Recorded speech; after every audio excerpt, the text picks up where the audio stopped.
சென்னையில் அரசு பள்ளியில் படிக்கும் தாழ்த்தப்பட்ட சமூகத்தை சேர்ந்த மாணவர்களை பள்ளி ஆசிரியர்களை சாதி ரீதியாக இழிவுபடுத்துவதாக புகார் எழுந்துள்ளது. இது தொடர்பாக பாதிக்கப்பட்ட மாணவர் ஒருவரின் தந்தையுடன் இரட்டைமலை ஸ்ரீனிவாசனின் பேத்தி ரேவதி சென்னை காவல் ஆணையர் அலுவலகத்தில் புகார் கொடுத்தார்.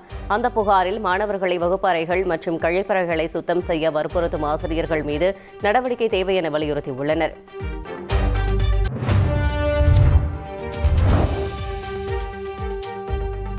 சென்னை அம்பத்தூரில் பிரபல ரவுடியை வெட்டிவிட்டு தப்பிய 6 பேரை போலீசார் கைது செய்துள்ளனர். பல்வேறு கொலை வழக்குகளில் தொடர்புடைய ரவுடி லொட்ட நவீன் 2 நாட்களுக்கு முன்பு 6 பேர் கொண்ட கும்பலால் வெட்டப்பட்டார். படுகாயங்களுடன் ஸ்டான்லி அரசு மருத்துவமனையில் சிகிச்சை பெற்று வருகிறார்.